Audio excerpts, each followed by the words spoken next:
All right, everybody, welcome in to our second ever John Melvin University Coaches Show.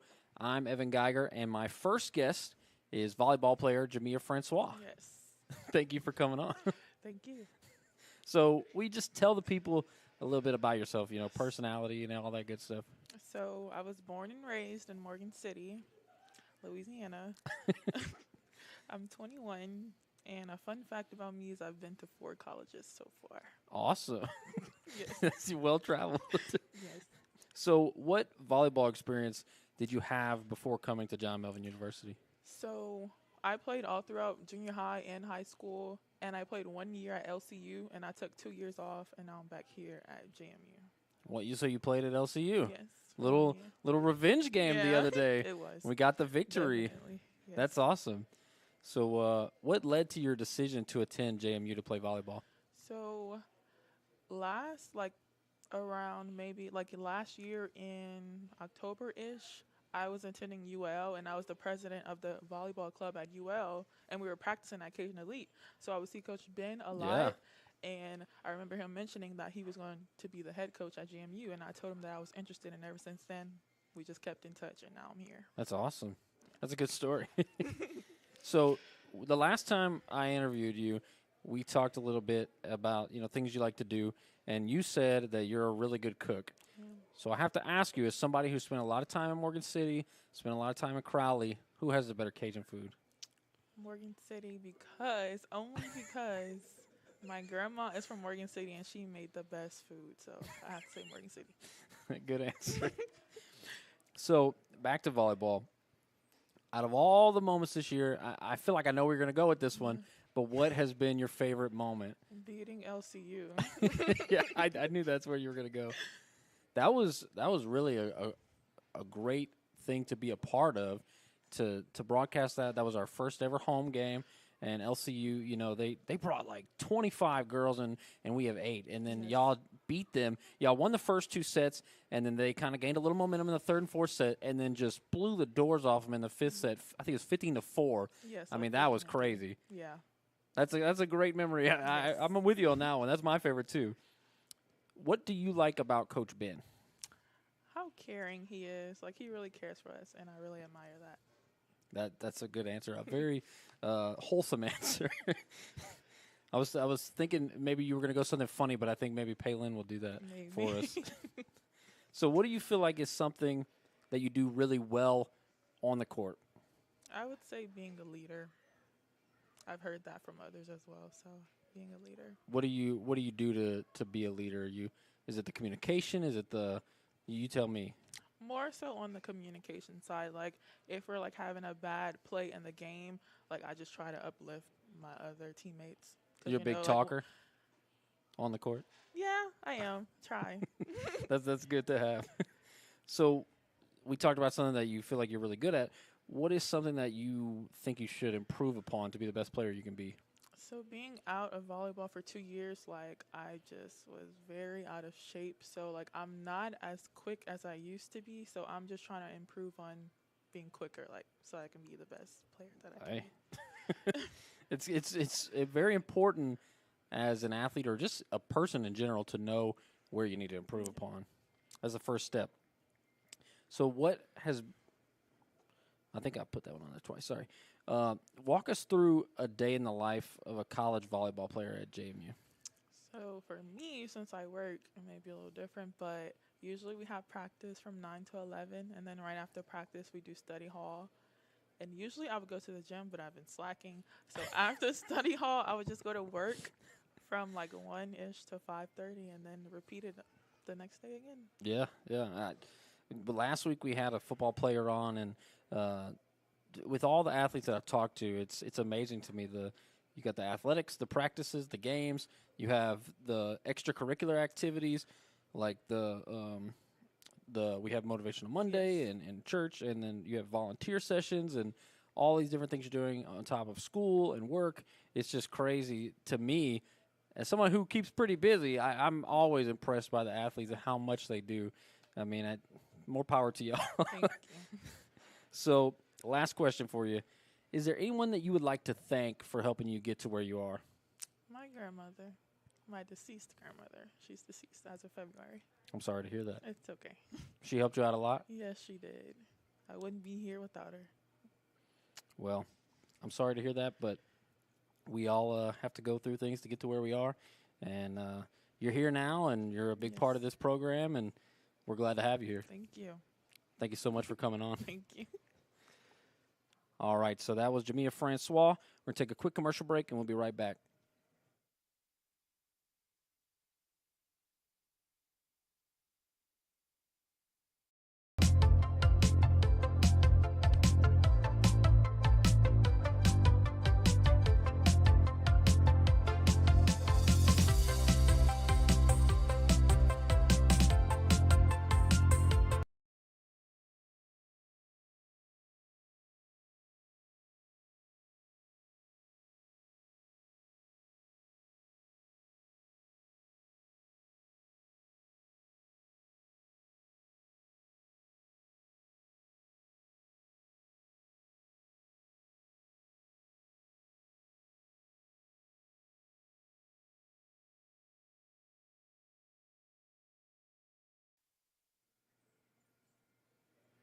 All right, everybody, welcome back in.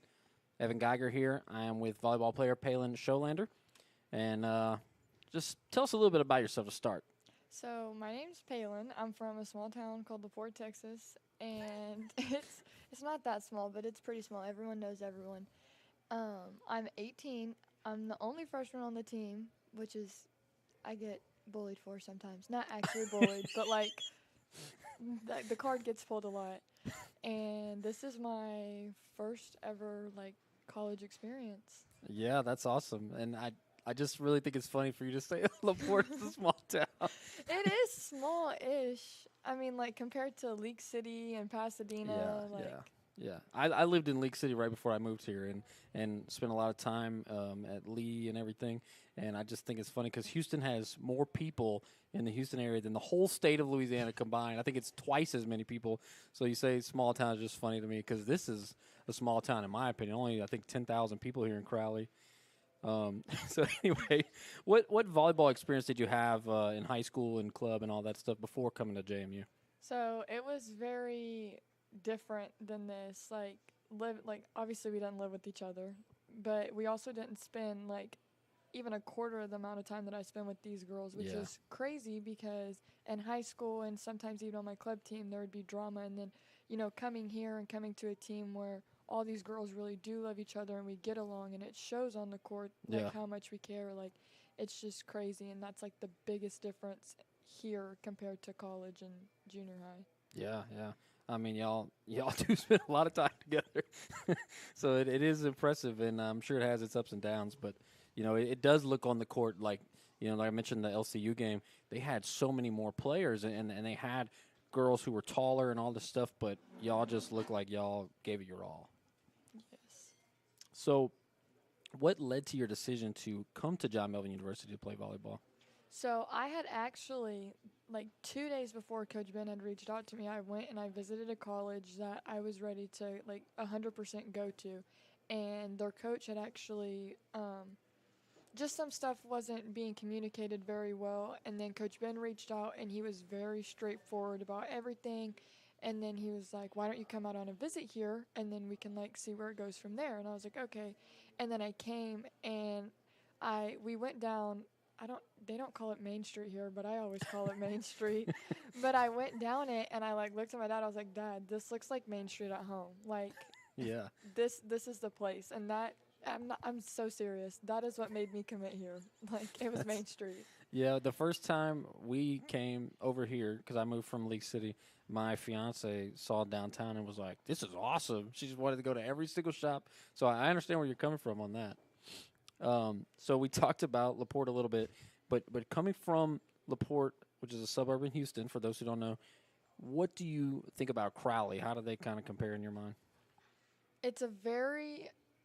Crowley is much smaller than LaPorte, but it's very much the same home feel. Like if we go to Walmart, we're gonna run into somebody that we know. If you even go to Taco Bell, you're gonna see someone on the road and you're like, hey, and it's like the same for LaPorte. So it's kind of like comforting knowing that like this is my home away from home, but it's like my home. Yeah.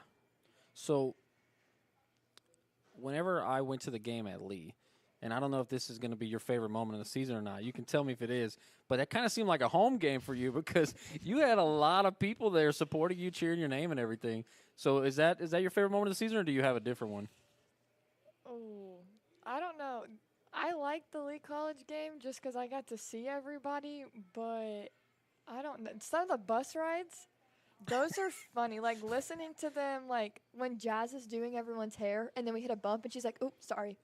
And then, like, she keeps going, or, like, when we hit a bump and someone spills stuff. Like, the bus rides are just, those have to be my favorite parts of the season because they're hilarious. I did not expect that answer. Thanks for throwing me for a loop there.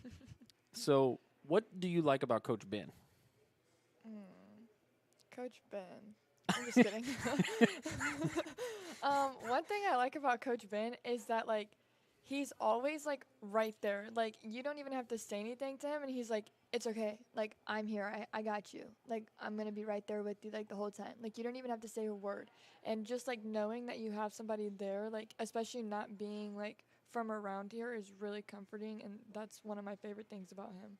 Yeah, I'm sure as an athlete, if you same player in two different scenarios, you have a coach that trusts you and believes in you, and you have a coach that you feel like you're constantly kind of, on thin ice with maybe, I feel like that would be a huge difference to a player of how you play and how you perform and how you are in those crunch time moments and all that stuff. I mean, so if everyone is as comfortable with him as they say, and he reassures them so much, I mean, that seems like it's a big help. It definitely is. So tell me how, well, you kind of said this already, but, you mentioned that y'all spend so much time together, but in terms of the competition level, when you're playing now in college against these universities and junior colleges, which have some pretty good competition, how is that different from your high school and club experience? So, like, where I was from, I was always the tallest. Like, it was very rare that I found somebody, like, on the court that was taller than me. And so stepping in, our first game we play LCU, and I'm up against this 6'2", 6'3" Yep. middle, and I was like, I am just a freshman. She's going to break my hands. Like, that was, like, my first thought. And then we continue to play these universities or these junior colleges, and it's, like, everyone, like, sometimes even their liberos are, like, almost my height. And I'm like, this is weird. Yep. How tall are you? I'm 5'10". 5'10", yeah. Yeah, you're not the tallest anymore. No. So even the JUCOs, I mean, they have some girls that are, over 6 foot for sure on the net. But what do you think is your best skill on the volleyball court? What are you the best at?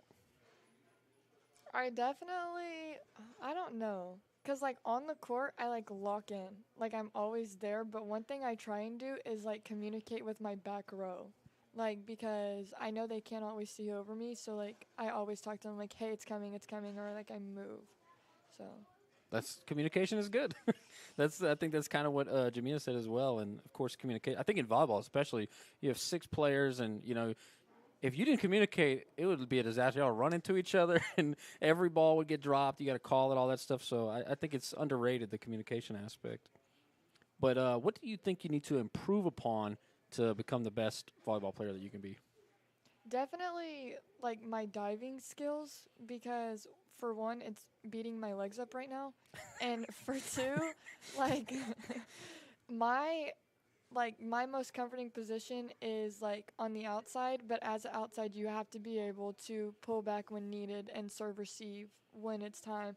And I can't serve receive my best if I can't go and get those short balls, so I definitely think that's where I need to work on the most right now. Gotcha, yeah. And I'm not going to, say anything because diving seems like the worst part of the game. Especially when you're, like, almost 6 feet tall, and then you, like, think about falling, and you're like, that's a long fall. I don't want to do that. It looks painful. So what would you say to any student athletes who are considering coming to John Melvin University?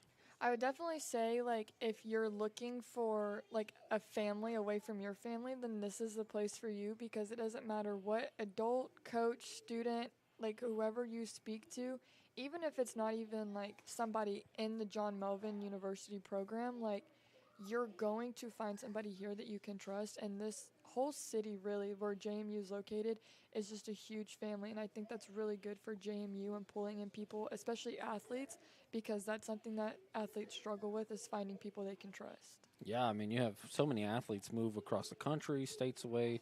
Luckily for you, it's only about 3 hours. But the city of Crowley has been great, as you mentioned. So we're very glad to be here in Crowley. Yes. So last question. Who would you like to thank for helping you get to where you are today? The one person I would like to thank is my first ever volleyball coach. She was actually our assistant coach, but when I walked in 13 years old, I'd never touched a volleyball before. I didn't know what I was doing, and she never gave up on me.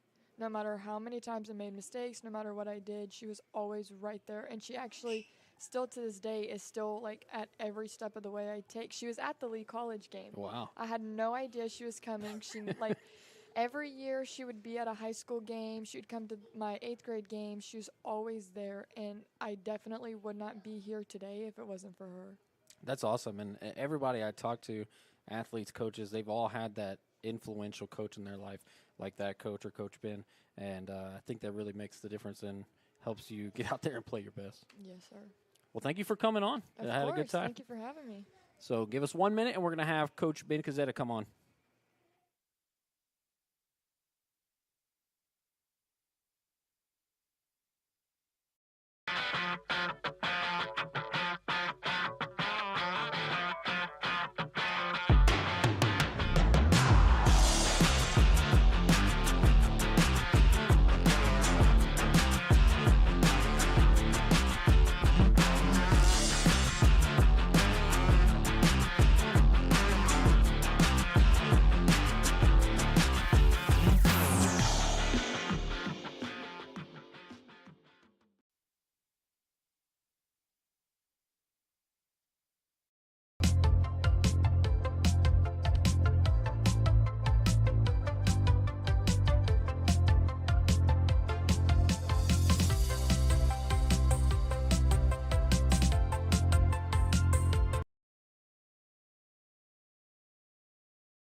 All right, everybody, welcome back in. Our last guest of the night is going to be the head volleyball coach, Coach Ben Cazzetta. So welcome in. Thanks for coming on. I appreciate that, man. First off, can you just tell the viewers a little bit about yourself? So I'm originally from the suburb of Detroit. Like I grew up closer to the inner city and then moved out to the outskirts a little bit for high school. And then moved back to the city when I bought my first house just because that's the only place I could afford, as a young guy in Detroit. But, yeah, I'm originally from Detroit. I went to college up there. I spent the first 28 years in the state of Michigan, working a bunch of different places up there. But as I kind of ventured through as a high school coach and then as a junior college coach and then Division I ball and then a Division II job, I moved all over the place before moving down here. So yeah. So you mentioned your previous coaching stops, and one of the questions that I wanted to ask you was, what is your background in volleyball? And I'm assuming most of it is as a coach. Yeah, most of it is as a coach. Most places don't have men's volleyball. Yeah. It's very hard to find. So as like a high school kid, volleyball practice, we get out of the pool and out of swim practice, and volleyball still practice. Sometimes we go in the practice and we go watch them a little bit. And the coach at the time, her name was Jan Bowden, she was like, hey, a couple of you guys can come and play. So a couple of my friends would go hit. And they'd just go and play because the guys could bigger, stronger, they'd hit better. And then she kicked some of us out because we were too wild for her. But we would play on the beach. We'd play all kinds of other places. Yeah. My freshman year at college, I played with the Michigan Tech University. It's an engineering school, literally the northernmost point of the state of Michigan. Like Saginaw area? Oh, no. We're talking 5 hours north of Saginaw. Oh, wow. The upper peninsula of Michigan, away on the west side, in what's called the Keweenaw Peninsula. Interesting. Literally one night, this is for the Louisiana people here, one night, started snowing at like 6 and 7 o'clock in the morning. We were sitting around at breakfast, and we were laughing like, hey, it'd be funny if somebody robbed the bank today. The police wouldn't be able to chase them because they wouldn't be able to chase them in the snow. I'll be darned if by 4 o'clock that day, all the roads in the whole town, it's a very Michigan Tech, it's Houghton, Michigan, it's a really small town, everything was blocked off because someone was trying to rob the bank that day. 7.5 feet of snow fell within those 24 hours. So someone else had the same thought we thought. Hey, go. There's no way the police are going to chase you in the snow. 7.5 feet. Let's think about that one. That's a lot of feet of snow. You'd walk through like from one building to the next in classes, and you literally felt like you were walking in a tunnel because they would shovel the snow and just throw it on top, and it would, it's way above your head. You'd walk out to the edge of the sidewalks, and you'd like look around both ways to make sure that there's no cars coming because you had to like lean your head out just to see around the snow drifts. That's crazy. So yeah, when I went to college up there, so I played on the club team there, but then I didn't want to be an engineer, and I came home. And my roommate at the time was this guy that worked at a basketball place. And on Wednesday nights, I had an open court. They know we love to play volleyball. The owner of the basketball place said, hey, if you start a league, we'll have a volleyball league one night. So I have the equipment. I know it's played in a while. So we started this volleyball league. I'm 19 years old. I had this volleyball league, and it was a co-ed league. There was one girl, and then me and this guy Chad would play. And it was a sixes league. And the three of us would just crush everybody. But it's just the three of us. This dad, who's got a 6th grade daughter. Her name was Kristen Zanzius. Kristen was she's a 6th grader. He comes up to me and says, hey, can my daughter play in the team with you? I was like, no, she'll get beat up. No, she can't do this. No. I said no probably 20 times. And then he said, well, I have enough kids. Last year we had a coach and didn't have enough kids. This year I think I have enough kids. So I was like, yeah, I'll coach it for you. Totally facetious. Wasn't planning it. Didn't think it would actually happen. The next week I came running in to set up the net because the league was supposed to start in 10 minutes, and the net was up, and I was like, oh, sweet. And I slowed down, and I kind of walked over towards the league, and 12 little kids come running up to me. It was 1997, and I haven't looked back. God had a plan for me even well before I knew him because I had no idea who he was then. He had a plan for me to coach volleyball way back then. And that was this first group of kids who were 6th graders who were literally her daughter. She is a special ed teacher in California right now. Her daughter is looking to play in college. One of her current high school players, I'm helping out to help find a place and recruiting here a little bit too if she wants to come. But full circle. Yeah. The very first team you started, she's now I think 32, 33, something like that. Yeah. So it's been a long, fun journey. Dang. That was a long time ago though. Yeah. Well, one of the things I had written down was about how few men's college teams there were, and not a lot of high school teams specifically. I would think you might even find more college or club teams than there are men's high school teams. It's coming though. There's more. Like we started it with some boys over at Cajun Elite too, and we're starting to grow the boys in the communities. And there's 5 or 6 other clubs that are trying to grow the boys too. But it's coming. This is most people don't know this though. Volleyball is the #1 sport for females at the high school level and older across the country. Outranks soccer and basketball. Interesting. More people play volleyball across the country in women's athletics than any other sport. I did not know that. That's a good fact. It's crazy. It is. So for those who don't know, your facility is actually in Lafayette. It's not in Crowley. Yep. It's Cajun Elite. And that's an area you've been in for a while. You were at ULL. But in the time you have spent in Crowley, what do you think of the town? The people here are awesome. They're genuine. It really feels like they actually want us to succeed. They're welcoming us open arms. There are people in here in town that are saying, hey, come use our CrossFit place. Hey, come use this. Come use this. Let's find a way to help us succeed. And that's been huge. I mean, to come to this point in my career, I didn't need to come. Someone else asked me about 5 times. I said no the first 4. God had a plan for me to be here, and it's been awesome. But the people in this town have welcomed open arms. I know some of the high school coaches here, especially the Notre Dame coaches. I know them extremely well, and they are willing to help and do whatever they can in any facet. That's huge to know that you're in a community that supports you. I've worked at 7 or 8 different universities, and 1 or 2 of them, everyone's like, I don't want anything to do with the university kids. They're trouble. The people here are behind us, and that's awesome. It's huge to see. Yeah, support is honestly huge, and we couldn't do it without the support of the community, the mayor, and all the good people here in Crowley. Yeah, where do you go? This is the first town I've lived in, and I've lived in a couple smaller towns where I've met the mayor like on a first-name basis. He knows who I am. Where does that happen? Yeah. I talked to him probably 3 times in the first month I was here. He's awesome. He really is involved in the community. But even like the Kids Day, he was out there talking to little kids, throwing balls with little kids, and just giving candy out and hanging out. That guy's he's a good dude, and that's kind of a reflection of most of the people we've seen here. So yeah, he saved me during our first football game. We had an hour-long rain delay, and he came up and let me interview him. So he saved me for sure. Yeah, great guy. Great people so far.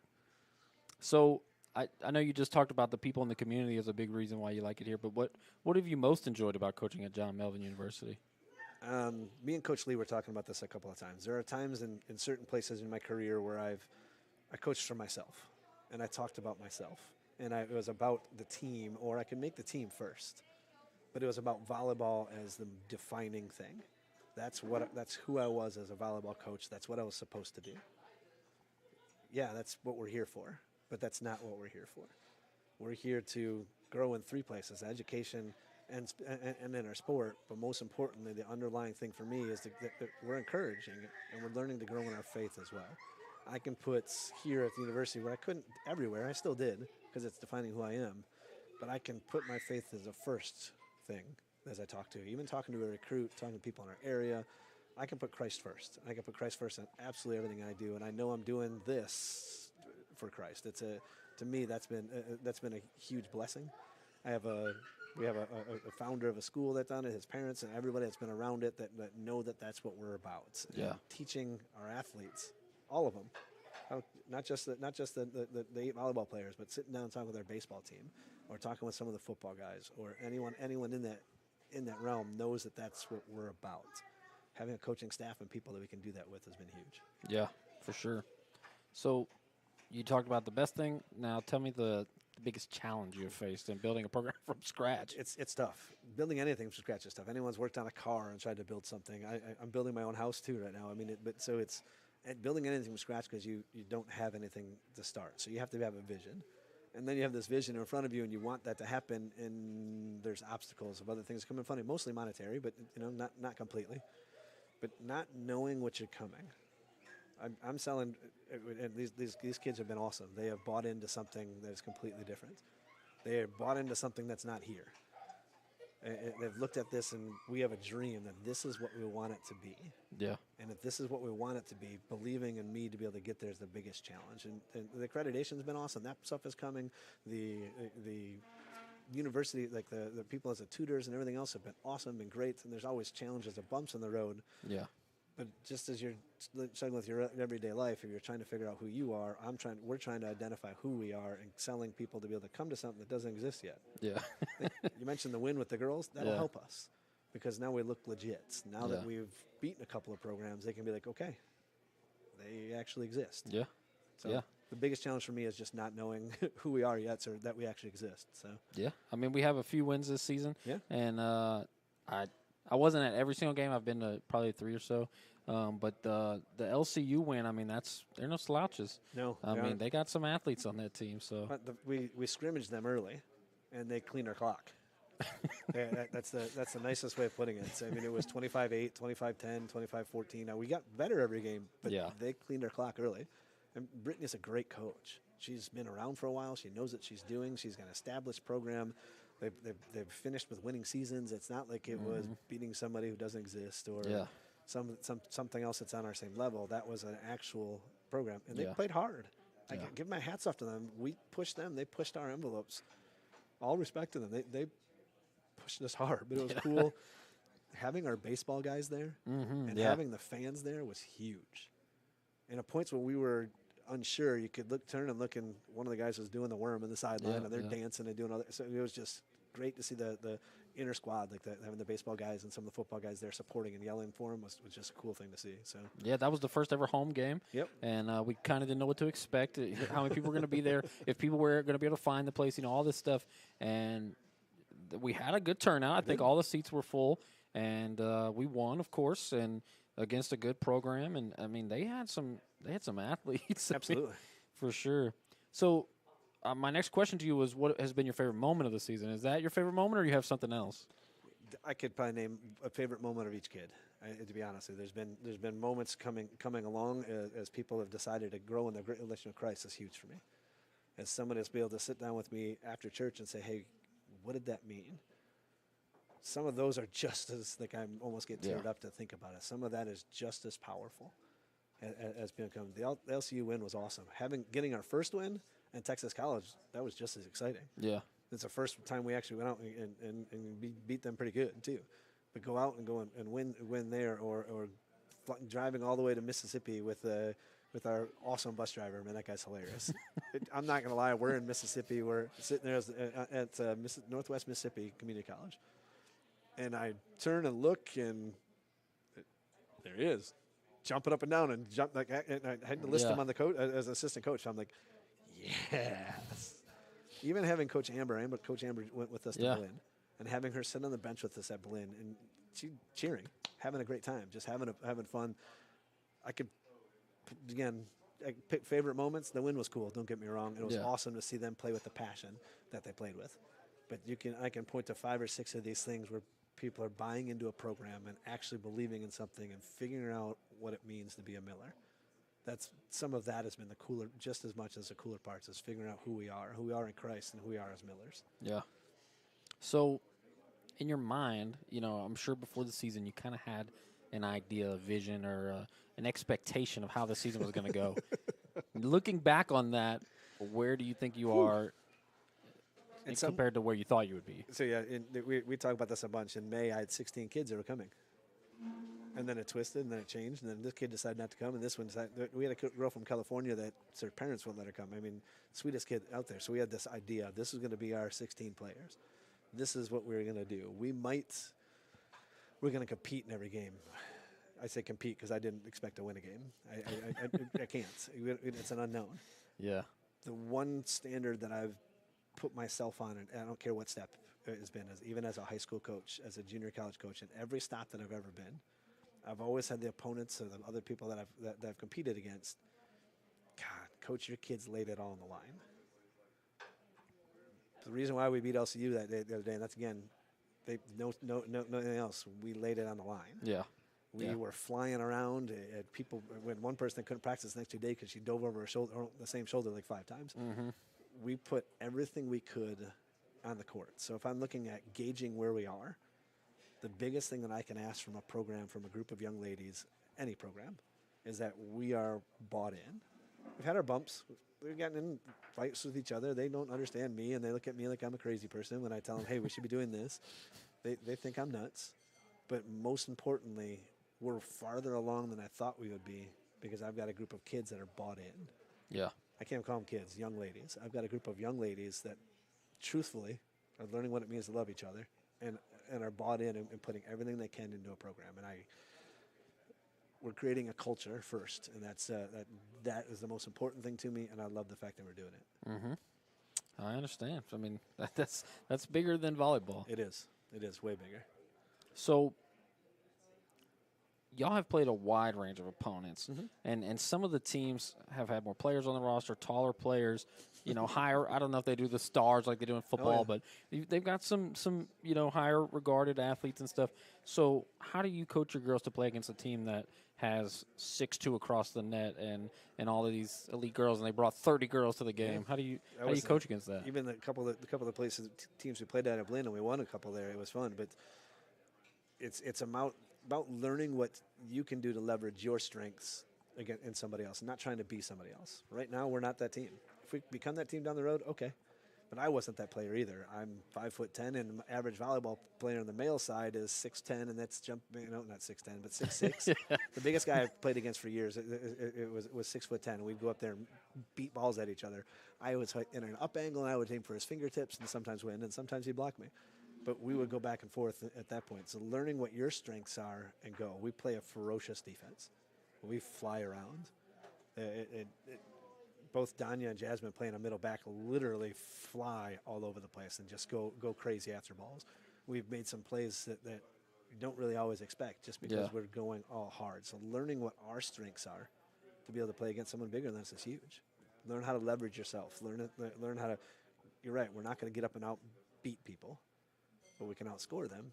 Yeah. We can make their job harder. And anytime we make their job harder, you win matches. And the biggest thing that volleyball coaches always talk about is the serve and pass. Win the serve and pass battle. It doesn't matter how you hit.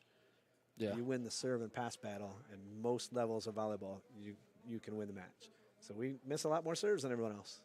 I'm okay with it because some of those going for it and might miss a serve is going to equal points on the other end. So we try to win the serve and pass battles and go because leverage your strengths, right? Yeah. I mean, when you're playing against a team, I'm not nearly as into volleyball or have played volleyball at a high level, but I know that you make a lot of mistakes. You have a lot of attack errors. You have a lot of service errors. You have a lot of these reception errors. You're going to probably lose. Yeah. So, I mean, if y'all, obviously, like you said, y'all play clean and you make the right plays and you don't make errors and the other team does, you have a good chance to win, even without the size. Yeah, make them make errors. Yeah. Force them to do things that they're not comfortable with. Yeah. So, is there anyone that you would like to thank for helping you and your team this season to get things underway? Right. The list is long. I mean, literally, you can start with the Melvin family and Mr. Andron just for the opportunity, because they've been huge for this. We can't do that without them. The club owner, the Cajun Elite Volleyball Club owner, has been tremendously gracious. Tremendously gracious. Yeah. We're using that facility over there. So we bought some balls, but we're using the balls, the nets, everything else over there. We hosted our first game. She's hosting us. Lori Simon at Cajun Elite has been huge. Without them, we're struggling. We might be bouncing around using other facilities and everything else. So without her and the club, we're really struggling. Our girls get to coach a little bit too, so they get a little bit of some other points where they can help run some clinics and do other stuff to help them pay for their tuitions. I mean, literally, for us, the club itself has been a resource for internet, for a place to study, for they have to do their study table there, practice, literally so many different things. But there's businesses here in town that are letting us go and do other. I mean, it's huge. But the Melvin family first and foremost, and I would say the Cajun Elite family too. It truly is a family. Those are the two biggest ones that jump out, besides our Lord and Savior. But it's been those couple people have been pretty great. You're right. You know, I've asked a few players that, and first thing to come to mind, they say their parents, and totally understand that. But there's so many people that have gone into making this happen. Yeah. The school, the athletics, the volleyball, the football, everything. There's a lot of people involved, and I've been impressed by how much goes into it, how difficult it is to schedule a football game, and how many little details you have to have. And so, I'm with you. The list is long of people we have to thank. It's huge. I mean, the two biggest ones are there, but there's so many people from their parents. There's a group of parents that trusted me enough to say, hey, you don't have any of this stuff that you're talking about yet, but I believe you're going to get it. Yeah. I can thank them as a group of girls, of young ladies. They bought into me. One of the girls even said yesterday, we were laughing and talking about recruiting and everything else. She said, yeah, the first thing you said to me is, ever been to Louisiana? That's literally how I started the conversation with one of the kids. Not like, hi, how are you? Nothing else. Literally, the first message she got from me was, Jasmine said it last night, ever been to Louisiana? I mean, she's from Iowa, never been down here before, but it was, no. Who's this random person texting me? Ever been to Louisiana? But their families and themselves. Yeah. I can't thank them enough for just coming in and trying to buy into this crazy guy from Detroit that's talks about God all the time. That's a good description of you. Well, this has been our second ever JMU Coaches Show, and thank you so much for coming on. Absolutely. Appreciate the opportunity, my friend. Of course. Thank y'all so much for watching. It was a great time, and we appreciate all y'all's support, and we'll see y'all next Monday.